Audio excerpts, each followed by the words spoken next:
బెల్లుగూడలో bumper offer 3,75,00,000 KG+2 4 BHK villa కొనండి.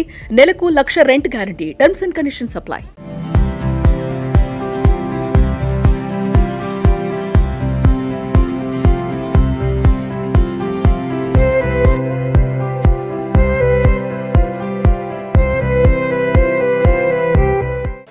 Hi hello welcome to Suman TV. నేను మీ Roshan. Present మనం చెన్నైలో ఉన్నాం అనమాట. చెన్నైలో ఉంటే మీకు తెలిసిందే ఎంతోమంది లెజెండరీ యాక్ట్రెస్ వాళ్ళ awards rewards at the same time వాళ్ళు సాధించిన అచీవ్మెంట్స్ సుమన్ టీవీ ద్వారా మీ అందరికీ తెలియజేయడం ఎప్పటికప్పుడు జరుగుతూనే ఉంది. చెన్నైలో 100కు పైగా ఇప్పటి వరకు లెజెండరీ యాక్ట్రెస్ని చూపించిన one and only channel in Telugu అంటే మనకి సుమన్ టీవీ ఒకటే గుర్తొస్తుంది.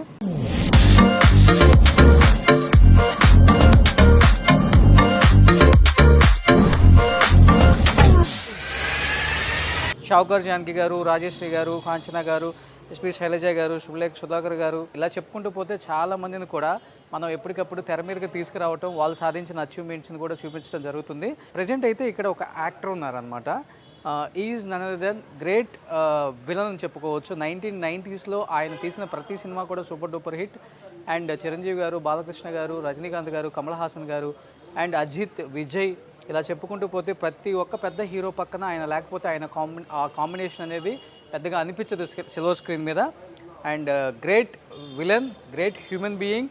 అండ్ ఒక పొలిటికల్ పార్టీలో కూడా కొన్ని రోజులు సర్వ్ చేసి ఆ తర్వాత తన ఆరోగ్యం బాగోలేక చాలా ఇబ్బంది పడుతున్న సమయంలో తమిళనాడుకు చెందిన హీరోలు కాకుండా తెలుగు ఒక స్టార్ హీరో ఆయనకు హెల్ప్ చేయడం జరిగింది. ఆ హెల్ప్ అనేది తమిళనాడులో ఒక సంచలనం అయిపోయింది. అండ్ తెలుగులో కూడా దీని గురించి పెద్దగా మాట్లాడుకోవడం జరుగుతుంది అనమాట. ఐ థింక్ హైదరాబాద్ నుంచి ఫస్ట్ చెన్నైకి వచ్చి ఈ న్యూస్ని కవర్ చేస్తుంది కూడా ఓన్లీ సుమన్ టీవీ. అంటే ఇండియా మీడియా హిస్టరీలో ఎక్కడ లేని విధంగా ప్రతిదాన్ని కూడా కవర్ చేయడంలో సుమన్ టీవీ ఎప్పటికప్పుడు కూడా తన సత్తాను చాటుతూనే ఉంది. అండ్ టీం అందరూ కూడా ఎప్పటికప్పుడు దాని గురించి కష్టపడుతూనే ఉన్నారు. నేను చెప్పే కన్నా కూడా లోపలికి వెళ్ళిన తర్వాత రివీల్ అవుతుంది మీకు ఆయన ఎవరు, ఏంటి, ఇప్పుడు ఎలా ఉన్నారు, ఎలాంటి పొజిషన్లో ఉన్నారు.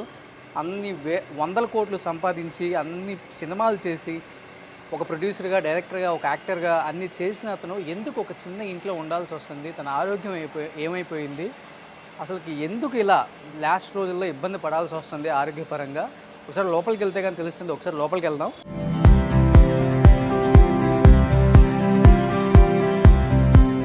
ఆ యాక్టర్ ఇక్కడే ఉంటున్నారు. ఒకసారి లోపలికి వెళ్ళి పలకరించే ప్రయత్నం చేద్దాం. ప్రజెంట్ ఏంటి, ఎలా ఉన్నారు, తన హెల్త్ కండిషన్ ఏంటి, అండ్ ఆ వ్యక్తి సహాయం చేసిన తర్వాత తన లైఫ్లో జరిగిన మిరాకిల్స్ ఏంటి, అవన్నీ కూడా తన మాటలో తెలుసుకుందాం.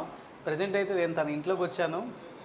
అంటే ఇంద్రభవనం లాంటి ఇంట్లో ఉన్నారు. దాదాపు 7 నుంచి 8 కార్లు మెయింటైన్ చేసిన ఆ యాక్టర్ ప్రజెంట్ ఒక చిన్న ఇంటికి మారాల్సి వచ్చింది. అంటే పరిస్థితులు కొంచెం అటు ఇటుగా మారితే మనం ఎంతవరకు దాన్ని లైఫ్లో మళ్ళీ తీసుకోవాల్సి వస్తుందో కొన్ని లైఫ్ చూసిన తర్వాత అర్థమవుతుంది. బట్ కొంతమంది వ్యక్తులు చేసిన సహాయం వల్ల మళ్ళీ తన లైఫ్ మీద తనకి ఒక మంచి ఇది ఏర్పడింది. తప్పకుండా నేను బతకాలి, ఇంకా చాలా చేయాలి అన్న ఒక స్ఫూర్తిని అయితే ఒక వ్యక్తి తనకి ఇచ్చారనమాట. ఆయన ఎవరో కాదు, మెగాస్టార్ చిరంజీవి గారు. చిరంజీవి గారు తెలిసిన వాళ్ళకే మాత్రం కాకుండా తెలియని వాళ్ళకి కూడా ఎంతోమంది ఇబ్బంది పడుతున్నారు. అంటే నేనున్నాను, మా కుటుంబం ఉంది, ఇబ్బంది లేదు, మా ఇంటి నుంచి ఎలాంటి సహాయం కావాలన్నా కానీ ఎప్పుడు మా ఇంటి డోర్లు తెరిచే ఉంటాయి అని చెప్పేసి ఎప్పుడు కూడా అందరికీ ఒక మనోధైర్యాన్ని ఇస్తారు. ఎస్, గ్రేట్ చిరంజీవి గారు నిజంగా చాలామందికి ఇన్స్పిరేషన్ అని చెప్పుకోవచ్చు. యాజ్ ఏ హీరోగానే కాకుండా రియల్ లైఫ్లో కూడా హీరోగా మీరు ఎంతోమంది ప్రాణాలను నిలబెట్టారు. వాళ్ళందరూ కూడా ఈరోజు బికాజ్ అన్నం తినే ప్రతిసారి అనుకుంటారు జై చిరంజీవా అని, జై చిరంజీవా అని. ఎస్, డెఫినెట్గా ప్రతి ఇంట్లో అయితే ఆ నినాదం వినిపిస్తూనే ఉంటుంది. తెలియని వాళ్ళు చాలామంది చాలా రకాలుగా మాట్లాడతారు తెలుగు ఇండస్ట్రీలో ఆయన ఎవరికి ఏం చేశారు, ఇంత పెద్ద స్టారు అని. ఎస్, నేను చెప్తున్నాను, తెలిసిన వాళ్ళకి తెలియని వాళ్ళకి ఆయన చేసే సహాయంలో మనం ఒక్క 10 పైసలు వంతు చేసినా కానీ మనకు పుణ్యం ఎప్పుడైనా కానీ ఏదో ఒక జన్మలో వస్తుంది.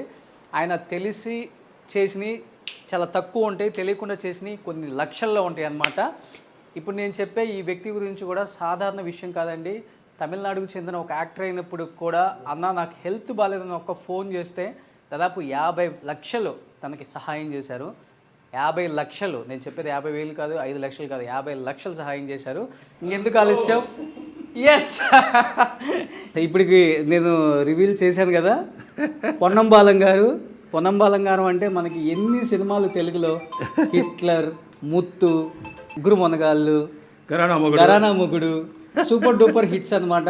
ఈయన సిల్వర్ స్క్రీన్ మీద ఆ హీరోతో కాంపిటీషన్ పోటీ లేకపోతే స్క్రీన్ మీద ఆడియన్స్ చాలా అంటే చాలా డల్గా ఉంటారనమాట. అలాంటి ఫైట్స్ ఆ రోజుల్లో రియల్ ఫైట్స్ అనమాట ఈయన చేసినవన్నీ కూడా. ఆ స్టంట్స్ అనేది ఎవరు చేయలేరు. ఇప్పటికీ అలానే చాలా స్ట్రాంగ్గా ఉన్నారు. ఇప్పుడు ఉన్నానంటే చిరంజీవి గారే కదా, ఆ దేవుడు లేకపోతే నేను లేదు. అంతే. నిజంగా చిరంజీవి గారు మీ జీవితంలో ఒక వెలుగు నింపారని చెప్పేసి చాలా తక్కువ మందికి తెలుసు తెలుగులో. I think this is the first news channel Telugu నుంచి ఇక్కడికి వచ్చి కవర్ చేయడం కూడా. అక్కడి నుంచి వచ్చారు కదా. అవును. జై శ్రీరామ్, అందరికీ జై శ్రీరామ్ ఉన్నారు. బట్ హెల్త్ బాగాలేదని ఒక మెసేజ్ పెట్టారని నేను తమిళ ఛానల్లో విన్నాను చిరంజీవి గారికి. ఇమ్మీడియట్గా రియాక్ట్ అయిపోయారా? అయ్యో, ఆ టైం ఇవ్వలేదే. వితిన్ 2 minutes డైరెక్ట్గా లైన్లో వచ్చారు.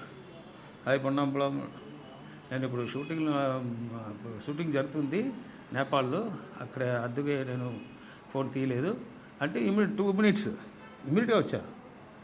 వచ్చి నాకు ఎలాగా ఉన్నారు అన్నాడు. నేను శరీరం బాగలేదు అని మళ్ళీ ఇప్పుడు చెప్తాం, క్లియర్గా చెప్తాం. అప్పుడే అందరికీ ఆ న్యూస్ బహిరంగం కావాలి కదా. అవును. అందుకే ఇప్పుడు ఎలా హెల్త్ పరంగా చాలా ఓకే పర్ఫెక్ట్. ఇప్పుడు పర్ఫెక్ట్. మళ్ళీ సినిమాలలో విలన్ గా యాక్ట్ చేయొచ్చు అనమాట. ఇప్పుడు స్టామినా దేవుడు ఇచ్చారు. మళ్ళీ 20 days అంతే రెస్ట్, తర్వాత full film. Okay. So present అయితే ఇక్కడ ఉంటున్నారు. మనం స్టార్ట్ చేస్తాం. ఎస్. సో పొన్నమ్మలంగాతో ఇంకా చాలా విశేషాలు అడిగి అసలుకి తన లైఫ్లో జరిగిన మిరాకిల్, ఏ మనిషికైనా కానీ చావు బతుకుల దాకా వెళ్ళి మళ్ళీ వెనక్కి వచ్చామంటే నిజంగా మిరాకిల్ అని చెప్పుకోవచ్చు. ఆ miracle because of megastar Chiranjeevi గారి రూపంలో వచ్చింది కాబట్టి జై చిరంజీవ అండ్ జై హనుమాన్ అంటారు ఆయన ఎప్పుడు కూడా.